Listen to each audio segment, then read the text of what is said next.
Assalamu alaikum. This is Dr. Sayyada Nazneen back with another episode with podcast. आज की जो topic है that is very important to be discussed and to be identified specifically.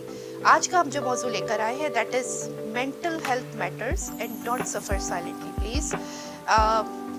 आज हम जहनी सेहत और उससे जुड़े मसाइल को डिस्कस करेंगे और हम और आप अपनी ज़िंदगी में कुछ इस तरह के सवालात का अक्सर सामना करते हैं। मैं क्यों मायूस हूँ, क्यों मेरा दिल नहीं लग रहा, क्यों रोने को दिल चाह रहा है, खाने का दिल नहीं चाह रहा, उदासी खामखा की है। इस तरह के कई सवालों का सामना एक रिसर्च के मुताबिक हम 4 में से हर एक फ़र्द को है, जबकि WHO की रिपोर्ट के मुताबिक हर 8 में से एक शख्स globally they are living with any kind of mental disorder. तो चुनाचे आज इस बहुत अहम मौजू पे बात करने के लिए हमने स्टूडियो में दावत दी है डॉक्टर ताहिरा अनस साहिबा को। कैसी हैं डॉक्टर ताहिरा? मैं ठीक हूँ, थैंक यू सो मच। बहुत शुक्रिया आपके आने का, और ख़ास तौर पे एक्चुअली आज इस एपिसोड के लिए मैं कंफ्यूज हूँ कि मतलब किस तरह बात की जाएगी, जो कि माशाल्लाह मैं जानती हूँ आपकी काबिलियत इस मौजू पर। थोड़ा सा आपका इंट्रो भी कर देते हैं। Doctor Tahira is a clinical psychologist, she is also a philanthropist, convener of prison oversight committee, at the same time being a responsible mother. She is taking care of 2 kids, जिसमें से one of being a neurodivergent child. बहुत शुक्रिया doctor Tahira Anas साहिबा। जैसे कि हमने कहा कि आज वो उन अक्सर चैलेंजेस का हम जिक्र करेंगे जो कि ग्लोबली बहुत सारे लोग किसी ना किसी मेंटल हेल्थ से वाबस्ता इश्यूज से फेस कर रहे हैं, चैलेंज कर रहे हैं। तो बाकायदा हम अपने प्रोग्राम का आगाज़ करते हैं। डॉक्टर ताहिरा, पहले तो ये बताइएगा, चूँकि आप क्लिनिक भी करती हैं, what are some common misconceptions जो लोग फील करते हैं while discussing mental health issues when they come? अच्छा, एक तो जो सबसे बड़ा स्टिग्मा अटैच्ड है वो आने का ही है। वो आने से पहले जितना ज़्यादा रेजिस्ट कर रहे होते हैं बिकॉज ऑफ सोसाइटी ऑल्सो, कि वो एक फेयर ऑफ जजमेंट हम सबको कहीं ना कहीं डीप डाउन रहता है कि अगर मैं साइकोलॉजिस्ट के पास जाऊंगा, माहिर नफ्सियात के पास जाऊंगा या जाऊंगी और मैं किसी को बताऊंगी तो लोग मुझे पागल समझेंगे, लोग मुझे काबिल नहीं समझेंगे कि यार ये नॉर्मल नहीं समझेंगे, मेंटली स्ट्रॉन्ग नहीं। एग्जैक्टली वो जो नॉर्मल एबनॉर्मल वाली डेफिनेशन है वो हमारे जहन के अंदर इस कदर भरी हुई है कि हम रेजिस्ट कर रहे होते हैं क्लिनिक में एंटर होने से पहले। लेकिन जहाँ आप बात करिए कि ठीक है एक शख्स आ गया, क्लिनिक में बैठ भी गया हमारे सामने, स्टिल वो ओपन अप नहीं हो रहे होते, क्योंकि अगेन वो जो फेयर ऑफ जजमेंट है ना। एग्जैक्टली आप साइकोलॉजिस्ट के पास पहुंच भी गए, आपने अपॉइंटमेंट भी ले लिया, आपने पे भी कर दिया, सामने आके बैठ भी गए, आप खामोश बैठे हुए, या फिर आप उससे इतनी लिमिटेड इन्फॉर्मेशन शेयर कर रहे हैं कि थेरेपिस्ट आपको मदद भी नहीं कर पा रहा। क्योंकि देखें हमारे यहाँ, मैं अक्सर ये बात कहती हूँ कि मुझे और आपके समेत सबको ये मसला है कि हम गलती कैसे माने। जो अगर किसी से गलती भी हुई ना, कोई क्लाइंट है, कोई पेशेंट है, या उसको लगता है कि जी उसके अंदर ये फ्लॉ है, तो मैंने बहुत दफ़ा देखा कि थेरेपिस्ट के साथ ओपन अप होते भी लोग 4-4, 6-6 सेशंस लेते हैं, और उसमें भी बहुत दफ़ा देखें अगर तो आपकी कोई गलती नहीं है, अपेरेंटली आपको ऐसा लगता है और आप रेडी टू चेंज हैं, तो आपके लिए किसी से भी बात करना बहुत आसान होता है। एग्जैक्टली लेकिन आप अपने गिर्द देखें, हम लोग चेंज को एक्सेप्ट करने के लिए इतना रेजिस्ट करते हैं, सारी प्रॉब्लम ही मेरे ख्याल से वहीं से शुरू होती है। एग्जैक्टली देखें जब इंसान, अब हमारे यहाँ तब्दीली को बड़ा बुरा समझते हैं हम ना। किसी को बहुत सादा सी मिसाल ही होती है, किसी की शादी होती है, कहते हैं बेटा बदल गया, भाई बदल गया। हालांकि अगर आप देखें तो तब्दीली जो है वो ज़िंदगी की अलामत होती है। आपके मरने तक हर सेकंड में आप चेंज हो रहे होते हैं, आपकी ब्रीदिंग चेंज होती है, आपका हार्ट चेंज हो रहा होता है, आपका ब्रेन चेंज होता है, आपकी फिजिक चेंज होती है। लेकिन हम ना वो स्टिक रहते हैं, हम बज़ाहिर तो चेंज हो रहे होते हैं लेकिन जहन की जो वसअत है ना उनको खोलने पर तैयार नहीं होते। सो बीइंग अ प्रैक्टिशनर मुझे लगता है कि इट्स अ बिग चैलेंज कि हम लोगों को इतना कंफर्टेबल एनवायरनमेंट दें कि वो ओपन अप हों, वो जेन्युइनली अपने कंसर्न्स, अपने लाइफ इवेंट शेयर करें और वो तब्दील होने के लिए भी तैयार हों। अनफॉर्चुनेटली नाज़रीन, आपको ये सुनकर बड़ी हैरत होगी, अमूमन जो लोग हमारे पास आते हैं उनका एक मसला तो ठीक है, इर्द गिर्द का एनवायरनमेंट और लोग है। मेरा और आपका मुझे लगता है सबका, स्पेशली अगर आप कराची में रहते हैं तो एनवायरमेंटल स्ट्रेस जो है बहुत है, इट्स अ बिग थिंग। अगर आपको कोई घरेलू मसला नहीं है, कुछ भी ऑफिस का मसला नहीं है, तो भी एनवायरमेंटल स्ट्रेस तो आपको है। बहुत दफ़ा हमारे पास लोग आते हैं सेशन में और उनकी सारी बात का जो मतन होता है वो ये होता है कि इर्द गिर्द के लोगों में मसला है। अब देखें, थेरेपिस्ट जाके लोगों को फिक्स नहीं कर सकता। मैं आपकी जो प्रॉब्लम्स है, मैं आपको ये नहीं कह सकती कि आप घर जाएं, मैं ज़रा जाके आपके इर्द गिर्द 4 लोगों से बात करूँगी, सब ठीक हो जाएगा, ऐसा नहीं हो सकता। सो जो हम काम करते हैं वो उसी शख्स के जहन के ऊपर, उसके सोचने के तरीके के जो ऊपर, सामने उसके बैठा हुआ है, रद्द-ए-अमल के जो ऊपर। आपके पास हेल्प के Exactly. लिए आया है, राइट। मेरी तो उतना ही है ना, मेरा इस्तेताअत तो उतनी है अप्रोच कि मैं आपकी उसके ऊपर उतनी काम है, करूँ। सो जो लोग कोऑपरेटिव होते हैं, it's very easy to work with them and then you will see the change. और बहुत सारे लोग मैंने अपनी ज़िंदगी में ऐसे भी देखे हैं जिन्होंने कोई साइकोथेरेपिस्ट बदले होते हैं और वो कहते हैं कि फायदा मुझे नहीं फ़र्क होता। नहीं पड़ रहा। राइट। अच्छा, कंसेप्शंस के हवाले से, मिसकंसेप्शंस के हवाले से एक बड़ा मिसकंसेप्शन है कि ये सेल्फ इन्फ्लिक्टेड है, ये अपनी पैदावार है, तो इज़ इट ट्रू या इसमें हमारी जीन्स का, एनवायरनमेंट जैसे भी आपने जिक्र किया, सोसाइटी का या एज का भी कोई ना कोई रोल होता है? देखिए, बिल्कुल वैसे ही जैसे बाकी बीमारियों में, अगर आप दिल की बात करें, आप डायबिटीज़ की बात करें, आप हाइपरटेंशन की बात करें, एग्जैक्टली तो एक फैक्टर होता है कि ये आपकी जीन्स के अंदर है, जेनेटिक्स में है। एक फैक्टर ये होता है कि एनवायरनमेंट की वजह से हो सकता है, स्ट्रेस की वजह से हो सकता है, ईटिंग हैबिट्स की वजह से हो सकता है। सो बिल्कुल वैसे ही जैसे बाकी किसी और फिजिकल इलनेस के अंदर कंट्रीब्यूटिंग फैक्टर्स होते हैं, बिल्कुल वैसे ही जो साइकोलॉजिकल डिसऑर्डर्स हैं उसमें भी बाकी फैक्टर्स का भी काम आता है। अगर आपकी फैमिली में मेंटल इलनेस है तो देयर आर चांसेस कि आपको या आपके बच्चों को वो This is something बीमारी entirely ज़्यादा new कि this comes with genes also, this kind of it does thing. It does Oh, okay. आप कोई न्यूरोडाइवर्जेंट हाइपरटेंसिव था हमारी फैमिली में तो देयर इज अ पॉसिबिलिटी कि हम भी बहुत ज़्यादा एंजाइटी और इस Exactly. चीज़ का शिकार हो। देखिए, आप एंजाइटी की बात करें, आप डिप्रेशन की बात करें, शिज़ोफ्रेनिया की बात करें, आप ऑटिज्म की बात करें, ADHD की बात करें, ये फैमिली के अंदर होता है। आप जब जाते हैं तो हिस्ट्री में सबसे पहला सवाल ही किया जाता है कि Family क्या में तो आपकी कोई फैमिली नहीं में कोई है। है, एग्जैक्टली जी। अच्छा, अगेन अभी तो हमारे पास इतनी अवेयरनेस है कि हम डायग्नोज कर देते हैं, लेकिन मैं और आप अगर अपनी पुरानी जनरेशंस की बात करें, नहीं, मॉडर्न कुछ नहीं जनरेशंस की पता था। बात करें, तो हमारे यहाँ एक अच्छे मामू थे जो बस सारा दिन बाहर घूम रहे होते थे, उनकी शादी भी नहीं हुई। अब हमें नहीं पता कि उनका डायग्नोसिस क्या था। हमारे यहाँ कोई गुड़िया पुप्पो थी, कोई अच्छी चाची थी या कोई मामू थे, तो हमने उस वक्त के लोगों को डायग्नोस नहीं किया हुआ नहीं था। किया। बट ये हमें पता ही नहीं इलनेसेस है family history। एग्जैक्टली, लेकिन ये इलनेसेस हम सबकी फैमिलीज में थी और it is one of the reason कि आपकी जीन्स में होता है। लेकिन ये सिर्फ ओनली रीज़न नहीं है, एनवायरनमेंट का, आपकी स्लीपिंग हैबिट्स का, आपकी डाइट का, लाइफस्टाइल का। एग्जैक्टली लाइफस्टाइल का। एंड देन अगेन अगर आपका कोई बहुत ही रिसेंटली कोई लॉस हुआ है, चाहे वो रिलेशनशिप का हो, चाहे वो किसी की डेथ हो, चाहे स्नैचिंग हो जाए, सो उसके नतीजे में भी बहुत PTSD सारे होता लोग है। मसले में आ जाते हैं। एग्जैक्टली स्नैचिंग से जुड़े हुए केसेस, और स्पेशली अगेन सैडली हम कराची को रेफर कर रहे हैं कि बहुत सारे लोग जो स्नैचिंग के केस में जिनकी डेथ हो जाती है, सही उनके बात, घर का उनकी कोई family, भाई बेटा, सारी एग्जैक्टली, जिंदगी तो के वो लिए फिर जब वो traumatized घर हो से जाते हैं। निकलते हैं, बहुत से लोग हमारे पास से आते हैं कि हम घर से निकलते हैं तो कब घबराहट शुरू हो जाती है, घबराहट शुरू हो जाती है, रोना आ जाता है, वो अपनी नौकरी पर नहीं जा पा रहे, वो बच्चे को स्कूल छोड़ने नहीं जा पा रहे उस ट्रॉमा की वजह से। तो इसका मतलब environmental factors do play their role also. They do, especially if you're living in a country or city like us. तो exactly. अच्छा रब ये बताइए कि ये तो हमने कुछ मिसकंसेप्शंस की बात की, कहाँ से ये चीज़ें आ रही हैं, फिर अभी हम टाइप्स पे और सब चीज़ों पे आएंगे। और सब ये बताइएगा कि कॉमन सिम्टम्स या वार्निंग साइंस क्या हैं। हम अगर अपने इर्द गिर्द दोस्तों में कभी हम महसूस करते हैं ना, कोई आके कहता है कि यार आजकल नींद सही नहीं आ रही, या मैं एंशियस बहुत फील कर रही हूँ या कर रहा हूँ, या अपने बच्चों में या अपने घर में या जो भी है फैमिली में, तो are there some warning triggers या इंडिकेटर्स जिसको हम नोट करके कह सकते हैं कि ही और she should be taken care of. क्योंकि आज हमारा टॉपिक है don't remain silent, right, we should talk about it. तो वो क्या वार्निंग है? अच्छा, आपने बहुत ही खूबसूरत सवाल किया नाज़रीन के रेड फ्लैग्स या वार्निंग साइंस क्या होते हैं। मैं अक्सर लोगों से बात कहती हूँ कि हमें ना कहते हैं ना आउटरीच के कॉन्सेप्ट पर जाना पड़ेगा। हम इस चक्कर में रहते हैं कि जिसको मदद चाहिए वो खुद डॉक्टर के पास जाए, जब तक क्राइसिस में नहीं आ जाए। अब देखें, अगर मेरे पेट में दर्द है ना तो अगले 15 मिनट बाद ऐसा हो जाएगा, अपेंडिक्स का मुझे पेन होगा जाना कि मुझे पड़ेगा। भागना पड़ेगा। लेकिन डिप्रेशन हो गया, एंजाइटी होगी, ये आपको इतनी खूबसूरत और इतने आहिस्ता शगुफ्ता तरीके से आपको खा रही होती है कि आप जब तक आपको अवेयरनेस आती है आपके पास इतना टाइम नहीं बचता, इतनी एनर्जी नहीं बचती कि आप मदद के लिए जाएं। सो ये बहुत ही अहम बात है कि वो क्या साइंस है कि अगर आप अपने गिर्द लोगों में देख रहे हैं तो आप इनिशिएटिव लेके उनको सजेस्ट कर सकते हैं कि यार तुम मेरे साथ चलो, मैं अपॉइंटमेंट फिक्स करा देता हूँ, या आई गेस कि you need help, it's very normal. अच्छा, वो साइंस क्या है मैं बहुत आम तरीके से बताऊंगी, अगर हम उसको ऑब्वियसली बहुत ही थ्योरी में नहीं जाए, बहुत आम सादा अल्फाज में ये है कि देखें, अगर कोई शख्स एक तरह से बनता था, सजता था, संवरता था, एक तरह के खाने खाता था, मूवीज देखता था, आउटिंग पे जा रहा था, एग्जैक्टली ग्रेजुअली आपने देखा कि वो सारी एक्टिविटीज़ जिसमें उनको इंटरेस्ट था उसने वो करना छोड़ दी। अच्छा, फिर दूसरा बहुत आम एक वो होता है कि जैसे मैंने आपको देखा या आपने मुझे देखा, तो आप किसी की एनर्जी फील करते हैं।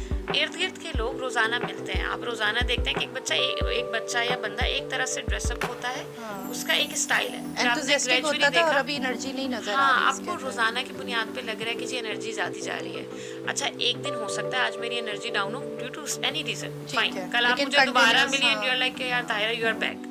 लेकिन अगर आपने मुझे एक हफ्ता देखा कि नहीं, I am not back, then it's a warning sign. Eye contact नहीं हो रहा या जो भी आई इस तरह, कांटेक्ट हाँ। नहीं हो रहा, आपको चेहरे पे एक सैडनेस फील हो Sadness रही है। feel हो रही है। अमूमन खवातीन में बहुत कॉमन ज़्यादा होता है है, कि हाँ। रोना ज़्यादा आता है, मर्दों में रोना नहीं होता, लेकिन आपको लैक ऑफ इंटरेस्ट और एग्रेशन दिखता है।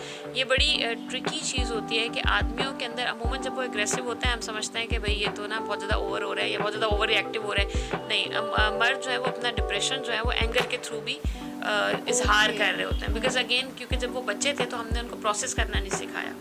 अच्छा, ये तो एडल्ट के रेड फ्लैग्स हैं। आपने बहुत दफ़ा मैंने ऐसे लोग भी देखे हैं कि जो 24-24 घंटे बिस्तर से नहीं निकल रहे। अच्छा, अब उसका एक तरीका तो है कि आप ये समझें कि वो लेज़ी हो रहे हैं या वो सोते रह रहे हैं, लेकिन वो होता ये है कि it's their way of communicating कि आई एम सैड, राइट। बहुत से लोग ओवर ईटिंग कर रहे होते हैं, बहुत से लोग अंडर ईटिंग करते हैं कि बिल्कुल खा ही नहीं खाना रहे, पीना छोड़ दिया, या बहुत बिल्कुल खा रहे हैं। खाया नहीं जा रहा। और बहुत से लोगों को आप देखेंगे कि वो धड़ाधड़ ऑर्डर कर रहे हैं और धड़ाधड़ चीज़ें खा रहे हैं, तो ये एक एंजाइटी की अलामत होती है। कुछ लोग शॉपिंग बहुत करते हैं जब वो स्ट्रेस आउट होते हैं, अगर उनके पास खवातीन जितना का अमाउंट है, खास। स्पेशली खवातीन के अंदर ये चीज़ कि मैं होती है, स्ट्रेस आउट ऐसे ही करती हूँ शॉपिंग करके, जो कि बड़ा Exactly. महंगा शौक है। वो उसके बाद आपको अगेन स्ट्रेस हो Again जाता फिर होगा। stress वो मर्द हजरात को एंड होता देन अगेन खवातीन जो है वो कुकिंग से भी, बहुत सारी खवातीन अपनी कुकिंग से भी अपने स्ट्रेस को चैनलाइज कर रही होती है। सो कुछ हेल्दी वेज होते हैं, कुछ अनहेल्दी वेज होते हैं। अगर आप किसी का अनहेल्दी पैटर्न देख रहे हैं तो आइडेंटिफाई करें। गैजेट्स का इस्तेमाल बहुत बढ़ जाता है।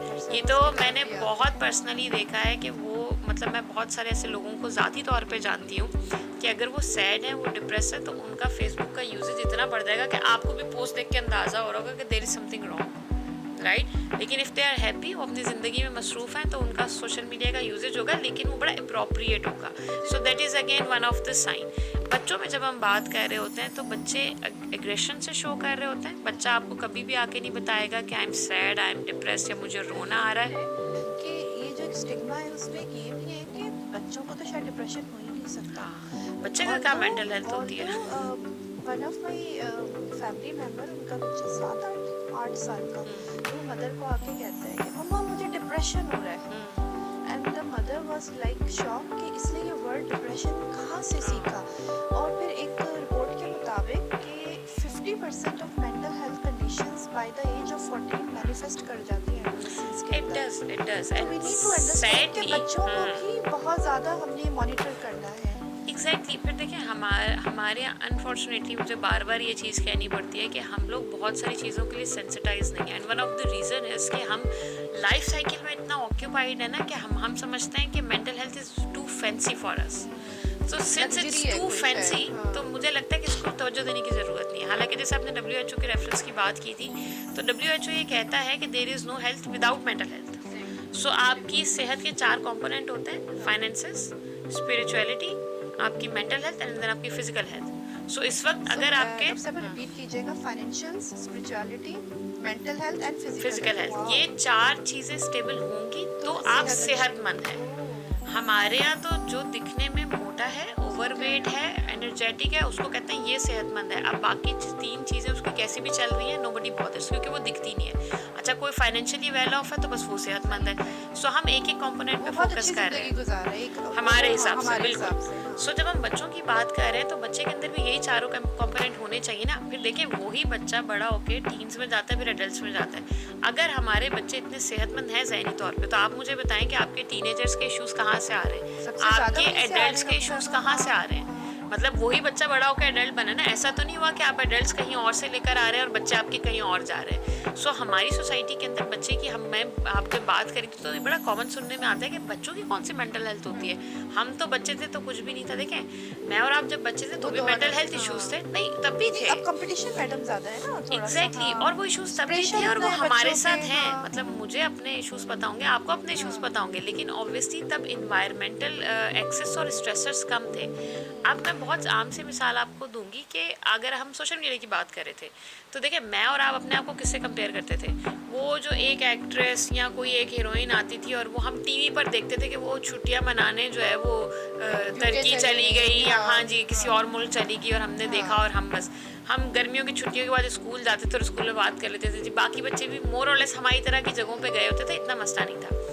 अब हम सोशल मीडिया के दौर के अंदर आप अभी उठाकर देखें आपकी फ्रेंड लिस्ट में से कम भी 10 लोग मुख्तलिफ मुल्क या मुख्तलिफ जगहों पर इस वक्त बैठे हुए फिर वो होंगे। देखता है इंसान। एग्जैक्टली जब मेरा और आपका दिमाग सम हॉट मैच्योर है, बच्चा जब वो चीज़ देखता है तो वो उसको कंपेयर करता है। सो बच्चे के लिए कंपैरिजन जो है वो एक क्लिक के ऊपर है, बिल्कुल ठीक है, ऑप्शंस बहुत हैं। एग्जैक्टली तो अब उसका एक्सपोजर इतना ज़्यादा हो गया है कि उसके वार्निंग साइंस भी बढ़ गए ना, उसकी वनरेबिलिटी बहुत ज़्यादा बढ़ गई। मेरी और आपकी वनरेबिलिटी कम थी तो हमारे पास ऑब्वियसली अपॉर्चुनिटीज़ भी कम थी। अब इन बच्चों के पास अपॉर्चुनिटीज़ ज़्यादा है तो ये ज़्यादा वनरेबल है। So that should be taken care of from the very early age if there are certain red flags. I am sorry मैं एक चीज़ और ऐड करूँ, आप तो पर्टिकुलरली उन इश्यूज़ की बात कर रही हैं जो दिखते नहीं हैं, जो असेसमेंट के थ्रू पता चलते हैं, जो बहुत ही मतलब अगेन मैंने कहा ना हमारे यहाँ तो mental health is very fancy to talk about. मेरा बेटा जो है he is on spectrum, still लोग मुझे देख के बोलते हैं कि ना ये देख के नहीं लगता किसको ऑटिज्म है, तो अगर इसको नहीं लगता तो तुम छोड़ो, तुम इतना स्ट्रेस ना लो।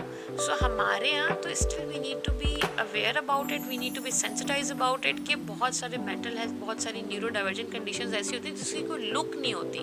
मतलब अगर किसी की टांग नहीं है तो वो दिख रहा है तो इसलिए आपको उससे हमदर्दी भी हो रही है, अंडरस्टैंडिंग भी हो रही है, बट अगर कोई न्यूरो डाइवर्जेंट है वो आपसे मुख्तलिफ है तो इट्स परफेक्टली ओके। सो आपको वो सपोर्टिव इन्वायरमेंट देना होता है, you don't have to see it. So mental illness चूँकि नज़र नहीं आती, that is one of the reason कि हम उसको बहुत फॉर ग्रांटेड लेते हैं। True. So we should take care of such kind of indicators. और ज़रूरी नहीं है कि फिजिकल हेल्थ की तरह ये ऑप्शंस ये जो डिसऑर्डर्स हैं बहुत ज़्यादा एविडेंट भी नहीं होते। हाँ, अब होते आप भी बच्चों नहीं की है। बात करें कि हाँ। बहुत दफ़ा बच्चों के वालिदैन हमारे पास लेकर आते हैं और वो कहते हैं ये स्कूल नहीं जाना चाहता, बस ये बोलता है पेट में दर्द है। अच्छा क्या वो उसको वजह है? सिर्फ एक चीज़ कह करना कि ये पढ़ना नहीं चाहता, बट अगेन जब आप प्रोब करते हैं तो यू गेट टू नो कि बच्चा स्कूल में बुली हो रहा है, कोई टीचर ऐसा है जो उसको बुली कर रहा है, and that is one of the reason. देखिए मुझे भी अगर आप यहाँ के अच्छा फील नहीं होगा, मुझे आपकी नज़रों से आपकी बातों से फील अच्छा फील नहीं होगा तो मैं नहीं आना चाहूँगी, या I find you know different ways. हम चूँकि एडल्ट हैं तो हमारे पास पावर होती है, we can make the decision, तो बच्चे के पास नहीं होती। तो बच्चा बहुत सारे मुख्तलिफ तरीक़ों से बताता है। जैसे मैंने कहा कि every human being is different, so कुछ चीज़ें स्टैंडर्डाइज होती हैं, लेकिन बच्चों के लिए मैंने आपसे बताया कि एग्रेशन हो गया, बच्चा स्कूल या किसी पर्टिकुलर शख्स से नहीं मिलना चाहता, बहुत दफ़ा बच्चा सेक्सुअली अब्यूज़ हो रहा होता है और हम इतना कॉन्फिडेंट होते हैं कि ये बंदा तो ये कर ही नहीं सकता, and then at the end of the day वही चीज़ निकलती है। सो अगर आपका बच्चा आपको किसी भी चीज़ के लिए कंप्लेंट कर रहा है, so the basic concept of respect is कि आप उसको सुने and then try to figure it out. Very important, it is very important. अच्छा डॉक्टर साहब एक और दूसरा एक थोड़ा सा जब हम ये बात कर ही रहे हैं तो थोड़ा सा ये कॉमन मासेस को ये पहुंचा दिया जाए कि what is the difference between psychiatrist and psychologist and what are some common mental disorders जो आप भी रोज़ाना के बेसिस पे देखती होंगी या इस वक्त एशियन कंट्रीज़ में हम देखते हैं कि प्रेवलेंट ज़्यादा है, तो अगर हम उनका कुछ का नाम ले लें। अच्छा जब हम डिफरेंस की बात करें कि साइकोलॉजिस्ट और साइकेट्रिस्ट का फ़र्क क्या है, तो ये एक मिसकंसेप्शन होती है और ऑब्वियसली लैक ऑफ अंडरस्टैंडिंग भी है कि हम किसको दिखाएं। तो ये चीज़ समझने की ज़रूरत है कि जो साइकेट्रिस्ट होते हैं उन्होंने MBBS किया होता है जो कि डॉक्टरेट की डिग्री है, उसके बाद वो साइकेट्री के अंदर रेजिडेंसी करते हैं जिसमें वो जितनी भी साइकेट्रिक इलनेस हैं, जितने भी नफ्सियाती मसाइल या बीमारियां हैं उनके बारे में पढ़ते हैं। जस्ट लाइक कार्डियोलॉजी में स्पेशलाइजेशन Exactly. इसी तरह मेंटल हेल्थ पे गैस्ट्रोएंटरोलॉजिस्ट हो ठीक गए, है। बिल्कुल। तो पहले उन्होंने MBBS किया, बिल्कुल right? पहले उन्होंने MBBS किया, फिर उन्होंने फर्दर रेजिडेंसी जो की वो स्पेशलाइजेशन कर लिया साइकेट्री के अंदर, साइकेट्रिक इलनेस में। उसके बाद वो आपको मेडिसिन प्रिस्क्राइब करते हैं, उनका तरीका इलाज जो होता है वो मेडिसिन होता है। अच्छा with the passage of time बहुत सारे साइकेट्रिस्ट ने ट्रेनिंग्स लेनी और वो थेरेपी सेशंस भी कर रहे होते हैं, बट अगेन ये उनका नीश नहीं होता। जब हम दूसरे हाथ पे साइकोलॉजिस्ट की बात कर रहे हैं तो साइकोलॉजिस्ट ने कम से कम MPhil किया होता है क्लिनिकल साइकोलॉजी में या फिर PhD किया होता है क्लिनिकल साइकोलॉजी में। देखिए पहले उन्होंने मास्टर्स किया एजुकेशन के अंदर, उसके बाद उन्होंने MPhil या फिर PhD किया क्लिनिकल साइकोलॉजी में, जिसमें वो सारे नफ्सियाती या ज़हनी आर्ज़े पढ़ते हैं। पढ़ने के बाद जो असेसमेंट होती है, जो डायग्नोसिस होता है ना कि ये इस बच्चे को ऑटिज्म है, इसको पोस्टमार्टम डिप्रेशन है, इस खातून को PTSD है, ये जो डायग्नोसिस होता है ये असेसमेंट की बुनियाद पे दिया जाता है। असेसमेंट में कुछ टेस्ट होते हैं, जैसे अगर हम ब्लड टेस्ट की बात करें, first step is to reach a psychologist in case if someone need a help. Exactly. It's not important कि we should go for medicine, वो अभी हम टॉपिक आगे लाएंगे। तो first step is to take a professional counselor help. हाँ देखिए, अगर psychologist, इमरजेंसी है, इमरजेंसी कंडीशन है, पेशेंट बहुत ज़्यादा हाइपर एक्टिव है, बहुत एग्रेसिव है, तो फिर आप काउंसलिंग के लिए नहीं जाएंगे, क्योंकि देखिए अगर कोई बाहर बैठ के मेरी बात सुन नहीं सकता तो थेरेपी क्या काम ना सुन करेगी, सकता है ना बताएगा ना ना रिस्पॉन्ड कुछ कर सकता है। करेगा। So this is more important to understand कि अगर इमरजेंसी नीड है, क्राइसिस है, तो आप साइकेट्रिस्ट के पास जाते हैं, उसको मेडिसिन दे के इतना काम डाउन करते हैं कि फिर आपकी थेरेपी की तरफ जाते हैं। तो ये साइकोलॉजिस्ट और There is a साइकेट्रिस्ट का difference फ़र्क है। between psychologists and psychiatrists. And what are common mental disorder that we face आजकल भी हम देखते देखिए, अगर आप हमारे कॉन्टेक्स्ट में बात करें, स्पेसिफिकली एशियन कॉन्टेक्स्ट के अंदर, तो एंजाइटी बहुत ज़्यादा बढ़ रहा है, जनरलाइज एंजाइटी, ठीक है। फोबियाज बहुत ज़्यादा बढ़ गए हैं, जिसमें लोनलीनेस का और डेथ का बहुत ज़्यादा है। अगेन मैंने आपसे कहा ना कि with the help of social media we are more connected, but in real life we are getting more isolated. उसके अलावा जो है वो ख़वातीन के अंदर पर्टिकुलरली अगर आप देखते हैं तो पोस्टमार्टम डिप्रेशन बहुत ज़्यादा बढ़ गया। पहले भी होता होगा, अगेन उसको यही कह के ब्रश ऑफ कर देते कि भी हमने भी बच्चे पैदा किए, उसको कोई एग्जिस्टेंस नहीं थी। लेकिन with the passage of time, with the passage of awareness, आप लोगों को जो है वो PPD का पता चलता है कि बच्चा पैदा करने के बाद एक प्रॉपर डिसऑर्डर होता है डिप्रेशन का, और वो हो भी रहा है। टीनेजर्स में या बच्चों में बात करें तो अगेन एंजाइटी बहुत ज़्यादा है, जो कि सेल्फ इस्टीम इशूज़ की वजह से है। अगर आप हमारे यहाँ कोई लास्ट 5 ईयर्स का सुसाइड का रेट देखते हैं स्टेटिस्टिक्स के अंदर, तो वो बहुत ज़्यादा ड्रास्टिकली बढ़ा है। डिप्रेशन बहुत ज़्यादा है, स्पेशली मर्दों में। हैं। So- जितनी भी ग्लोबल डेथ रेट है ड्यू टू सुसाइड, उसमें Asian countries 60% they are contributed by Asian countries suicide. So that is a huge number. And you can understand the reason, because the thing is कि if I will tell you कि I'm feeling depressed, so it's going to hit my pride. So मैं शायद life के ऊपर give up करने के लिए ready हूँ, बट बात करने के लिए तैयार नहीं हूँ। सो ये डीप रूटेड है, लेकिन ये हमारी तरबियत के अंदर बहुत डीप रूटेड है। हमारी तरबियत में देन आगे हम भी, चूँकि हम आए हैं, लकीली हम दोनों ख़वातीन ही बैठी हुई हैं, तो हम भी इस चीज़ को जो है ना वो आगे पास ऑन कर रहे हैं। तो इस चीज़ को हमें अंडरस्टैंड करना पड़ेगा कि बात करना, हेल्प लेना, it's not the bad thing. So we don't need to suffer silently, and No, we we need to don't have. speak about it, what we are feeling, what are the emotions we are going through. सब एक और थोड़ी सी चीज़ बताना से, तो बहुत सारी चीज़ें अभी बात करनी है, लेकिन लगता नहीं है कि इस एपिसोड में पूरा होगा। एक चीज़ और ज़रा बताइएगा, जर्नल सैडनेस और डिप्रेशन में क्या फ़र्क है? क्योंकि इसको हम बाइफर्केट नहीं कर पाते कि हर जर्नल सैडनेस को हम डिप्रेशन से एट्रीब्यूट करेंगे, या there is a fine line between it. देखिए, बहुत सिंपल सी चीज़ है कि डिप्रेशन का क्राइटेरिया पहले समझ लें। वो ये है कि अगर 2 से 4 हफ्ते आपका किसी काम में दिल नहीं लग रहा, जो काम आप अमूमन कर रहे होते थे, आपको उसमें दिल नहीं लग रहा, आपका तैयार होने को दिल नहीं कर रहा, बिस्तर से निकलने को दिल नहीं कर रहा, आपको गिल्ट बहुत हो रहा है। जो चीज़ आपको डिप्रेशन के अंदर बहुत ज़्यादा फील होती है वो गिल्ट होता है, कि आपको जो पास्ट इवेंट्स है ना उससे जुड़ा हुआ गिल्ट है। कोई भी चीज़, बहुत पुरानी बात भी कोई याद आ गई, उस वक्त मैंने ये क्यों नहीं किया। डिप्रेशन में आता है कि जो खामखा रोना या ये इस तरह की फीलिंग हो रही है, want to cry, want to weep, वो भी डिप्रेशन। हाँ, लेकिन बहुत दफ़ा डिप्रेशन के अंदर लोग बहुत ज़्यादा नहीं रो रहे होते हैं। आपको उनके चेहरे पे एक सैडनेस दिख रही होती है, लेकिन वो रो बहुत नहीं रहते। लेकिन हम जब जनरल सैडनेस की बात कर रहे होते हैं, तो जनरल सैडनेस आती जाती रहती है, कंसिस्टेंट नहीं है। अच्छा, ये डिप्रेशन कंसिस्टेंट है। हाँ, डिप्रेशन आपको 2 हफ्ते रहेगा, तो देन यू आर लाइक कि अब आपको डिप्रेशन हो गया। लेकिन जनरल सैडनेस जो है वो आती जाती रह रही होती है। So that is one of the difference. And then again, general sadness के अंदर सुसाइडल थॉट्स नहीं होते। आई एम सॉरी, मैंने ये मिस कर दिया। डिप्रेशन के अंदर सुसाइडल थॉट्स बहुत ज़्यादा होते हैं। मरने को दिल चाह रहा है, जीना ही नहीं है बस। हाँ, सेल्फ हार्म थॉट्स बहुत ज़्यादा होते हैं। और अगेन, हम इससे पहले जो डिसऑर्डर्स की बात करी थी, मर्दों के अंदर डिप्रेशन बहुत ज़्यादा बढ़ा है। और सरप्राइजिंगली एक रिसर्च से पता चलता है कि जो आदमियों के अंदर हार्ट अटैक का रेट बहुत ज़्यादा बढ़ा है। इनफैक्ट मैं परसों ये बात कर रही थी कि हमारी सोसाइटी के अंदर भी बहुत यंग एज के अंदर हार्ट अटैक बहुत ज़्यादा बढ़ गए। सो अगेन, हमें नहीं पता, but it's one of the reason. Depression जो है, it's one of the reason. लेकिन आम लोगों को, चूँकि ऑब्वियसली रिसर्च हर बंदा पढ़ नहीं रहा होता, हम इतना वेल अवेयर नहीं होते, लेकिन depression is one of the reason जिसके नतीजे में मोस्टली स्पेशली मेल मर्द हजरात को अगर हम देखते हैं, 25-30 से लेकर 40-45 साल की उम्र के अंदर हार्ट अटैक बहुत ज़्यादा हो रहे हैं। You are very right. और यंग एज पे हम देख रहे हैं हाँ। कि CVD बहुत ज़्यादा हमें प्रॉब्लम नज़र आ रहा है। और कहीं ना कहीं जैसे जैसे आपने कहा उसके पीछे stress and then depression and then Exactly. वो चीज़ें आपको बायोलॉजिकली इफेक्ट कर Stress रही दे रही होती है। तो बहुत शुक्रिया डॉक्टर साहिबा। ज़ाहिर बात है इसमें तो ये सारी चीज़ें कवर नहीं हो पाई, इंशाल्लाह आपको फिर ज़हमत देंगे और फिर बुलाएंगे और बाकी जो कुछ चीज़ें हमारे पास रह गई हैं डिस्कस करने को उनको हम डिस्कस ज़रूर, करेंगे। हाँ, बहुत ज़रूर। शुक्रिया, अपना ख्याल रखिएगा, खामोश नहीं रहना। इस किस्म के किसी इमोशनली ओवरवेलम हो रहे हैं, डिस्कस कीजिए अपने दोस्त से, अपने आसपास, नहीं तो किसी प्रोफेशनल हेल्प को ढूंढिए। अपना बहुत ख्याल रखिएगा।